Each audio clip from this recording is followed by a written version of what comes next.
Bonjour, nous sommes aujourd'hui le 10-10-19. Est-ce que ce serait pas une belle journée pour un effondrement? C'est vrai que l'effondrement, c'est vraiment le mot de l'année 2019, même si on en parlait déjà avant. Mais l'année 2019, j'ai entendu de deux personnes bien réelles qui m'ont dit que, attention, c'est 2019 l'effondrement. Et c'est bête parce que si l'effondrement, par exemple, c'était aujourd'hui, maintenant en octobre, donc bientôt la fin de l'année 2019, il n'y a plus beaucoup de temps pour l'effondrement. Mais moi, j'ai des arbres à planter, alors si c'est aujourd'hui, ben dommage. Mais peut-être que je peux encore les planter avant l'effondrement. C'est un mot qui me met hors de moi, parce que dans le contexte aujourd'hui de parler comme ça, d'effondrement, etc., ça me perturbe, et plus que ça ne me fait peur. Parce que pour moi, l'effondrement, c'est un mot vieux comme le monde. En fait, on en parlait déjà il y a des milliers d'années d'un effondrement. Par exemple, dans un vieux bouquin, enfin plutôt un recueil de livres qui s'appelle la Bible. Et c'est vrai que là, j'ai une fois lu que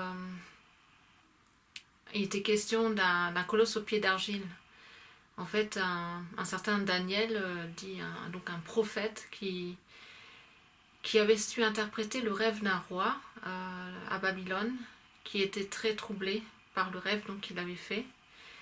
Et il était le seul à pouvoir interpréter ça parce qu'il était végé, et puis avec ses trois amis, ils se sont nourris essentiellement de légumes, et ils ont bu que de l'eau. Contrairement à ce qu'on leur proposait, donc la nourriture de l'époque avec du vin, etc. Donc eux étaient très lucides, et ce Daniel a donc pu comprendre ce qui s'est passé dans la tête de ce roi. Les mages à qui le roi a demandé d'interpréter son rêve, ben, ils sont tous crevés parce que le roi les a tués parce qu'ils n'ont pas pu deviner. Ils ont aussi dit, ben, eux, ils ne peuvent pas deviner. Bon, mais ce Daniel, lui, il a su deviner et comprendre même. Et donc, il a expliqué à ce roi ce que signifie ce rêve, le colosse au pied d'argile. Donc, un géant qui a une tête en or, ensuite une poitrine et des bras en argent. Et plus on descendait, et moins la matière à partir de laquelle le colosse était fabriqué avait moins de valeur. Et donc jusqu'aux pieds, et les pieds étaient constitués dans cette histoire d'argile et de fer. Deux matières qui évidemment ne tiennent pas ensemble. Alors évidemment, ce colosse représentait quelque chose. Sa tête représentait les différentes dynasties ou différents royaumes, et qui à terme toute une civilisation allait s'effondrer, puisque ce colosse, les piliers, les fondements de ce colosse étaient constitués d'argile, quelque chose qui s'effrite, qui fait que l'ensemble s'écroule. Alors il y a quelque temps, j'ai assisté à une discussion menée par un adulte et face à un jeune public. Et il était justement question de ce colosse au pied d'argile. L'adulte expliquait aux enfants ou aux jeunes donc la signification de ce colosse. Et les pieds d'argile, c'était l'Europe. Donc c'était dit comme une évidence que évidemment, voilà, on en est arrivé maintenant aux pieds, et ces pieds, c'est de l'argile, du fer, quelque chose qui ne tient pas ensemble, comme l'Europe aujourd'hui ne tient plus ensemble avec le Brexit, avec tous les événements euh, qui s'enchaînent. Alors quand j'étais là dans ce groupe de jeunes, ben je me sentais assez mal à l'aise parce que je me sentais en décalage. Pour moi, ben ça signifiait quelque chose de merveilleux. En fait, comme une grande chance, ben, c'était l'avenir. Pour moi, l'argile, ben, c'est quelque chose un matériau merveilleux, malléable. On peut l'utiliser pour créer, pour construire même des maisons, par exemple une maison qui respire.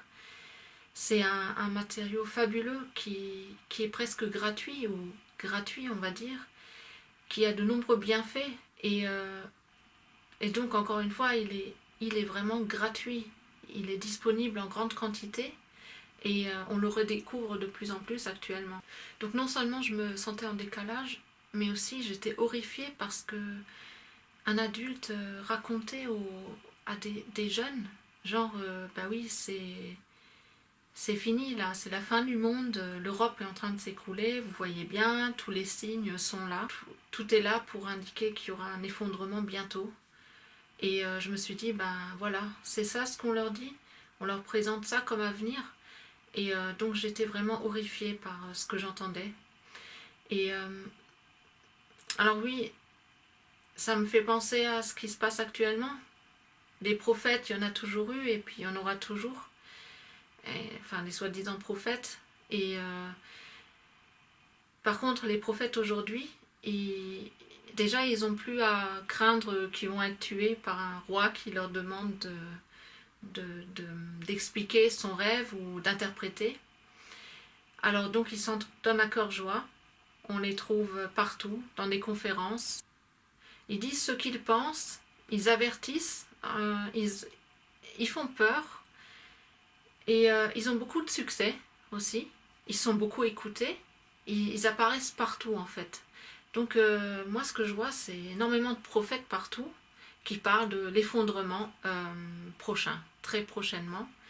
Et donc cette phrase aussi, oui, l'effondrement c'est pour 2019. Déjà, quel manque d'humilité, je trouve. Et ensuite d'ajouter, oui, oui, mais si c'est pas 2019, ben ce sera certainement dans les 10 à 20 prochaines années. Alors ça, c'est vraiment quelque chose qui me dépasse. Et finalement, je préfère les prophètes d'avant Jésus-Christ. Pourquoi?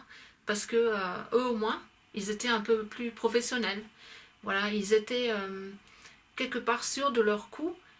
Ils avaient entièrement confiance en ce message qu'ils entendaient.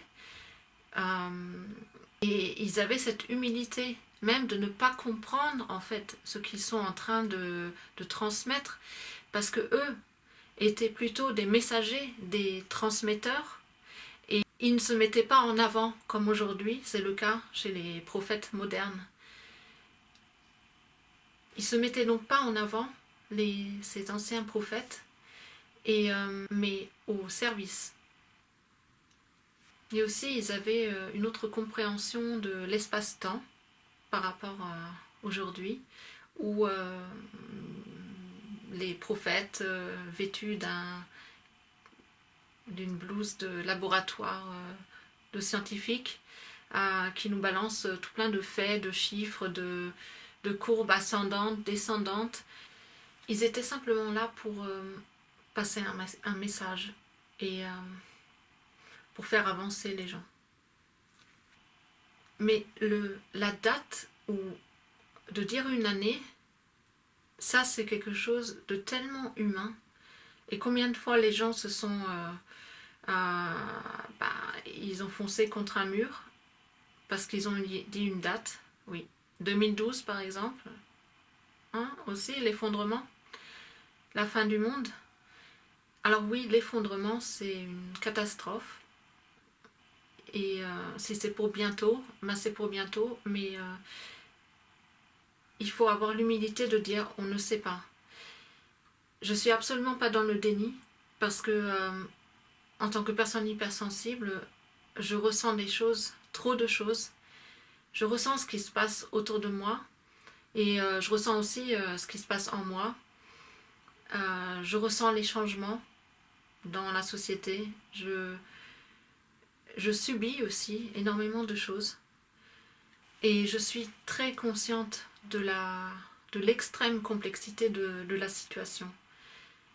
Mais ce que j'aimerais bien, c'est ne plus devoir entendre ces discours interminables sur la fin du monde, l'effondrement, une autre fin du monde est possible.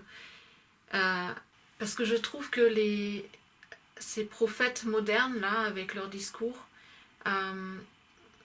sur l'effondrement, et en même temps qui parlent de résilience, d'entraide entre les voisins, par exemple, de bienveillance, oui, que voilà, quand il y aura l'effondrement, tout le monde mettra la main à la pâte, on comprendra qu'il est nécessaire de travailler ensemble, d'être ensemble, de co-créer. Moi, je trouve que ils embrouillent les gens bien plus qu'ils ne démêlent les nœuds qui se sont formés au cours des dernières décennies. Des nœuds aussi issus du formatage, de plus en plus flagrants, par exemple à l'école. Et ils font surtout souffrir les gens, plutôt que de les aider.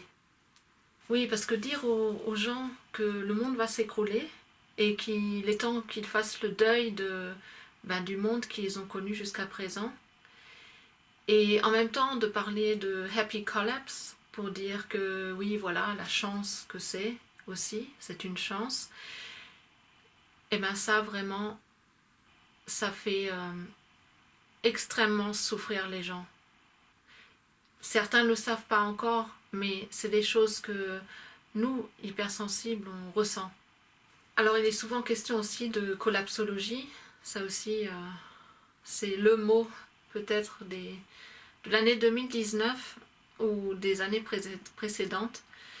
Je me demande quand est-ce qu'il y aura des études de collapsologie à l'université. Moi je conseillerais plutôt des études d'humilité, parce que l'humilité ça fait de mal à personne, ça remet les choses en place et en plus c'est sûr que ça ne contribue pas du tout au réchauffement climatique. Alors oui, l'effondrement, ça me parle en tant que personne hypersensible. Dans le livre d'Elaine Aron, Hypersensible, mieux se comprendre pour s'accepter, la psychologue propose de répondre à un petit questionnaire d'une vingtaine de questions. Donc. Et parmi ces questions, on trouve aussi la question « Les changements qui s'opèrent dans ma vie m'ébranlent. Oui ou non ?» Moi, je réponds clairement oui, bien sûr. Les changements m'ébranlent. Nous, les personnes hypersensibles, eh bien, un rien nous fait tomber par terre. On s'écroule. Vraiment, oui, on tombe littéralement à terre. On s'écroule à la moindre brise, au moindre mot de travers. On est dans un état de désolation, de tristesse, de désarroi. Quand un changement, un basculement, même une mouche passe par là. Alors oui, l'effondrement, on connaît. L'effondrement, c'est en 2019, c'est vrai. L'effondrement, c'est hier. C'est peut-être encore aujourd'hui, ce soir. C'est demain, peut-être, mais à coup sûr après-demain. On se moque souvent de nous en voyant notre tristesse, notre désarroi, notre état anxieux. Oui, c'est vrai, nous vivons l'effondrement au quotidien. Pourquoi ? Parce qu'on est capable de ressentir pleinement ce qui se passe autour de nous, en nous. Parce qu'on est ultra vivant. Et s'il y a des experts en matière d'effondrement, c'est bien nous les hypersensibles. C'est nous les trop sensibles dans un monde qui manquent souvent cruellement de sensibilité. Et notre expertise nous montre chaque jour qu'il y a bien un effondrement, des effondrements, mais qu'ils sont nécessaires pour nous faire avancer, pour mieux encore ressentir, exprimer qui nous sommes et comprendre ce que nous sommes venus faire ou pas faire ici sur cette terre. Alors, vivons-le pleinement, l'effondrement, tous nos effondrements, non pas comme un destin auquel nous ne pouvons pas échapper, mais comme une force qui nous pousse en avant, comme un enrichissement perpétuel. C'est une force qui nous permettra d'agir en toute humilité et empathie autour de nous.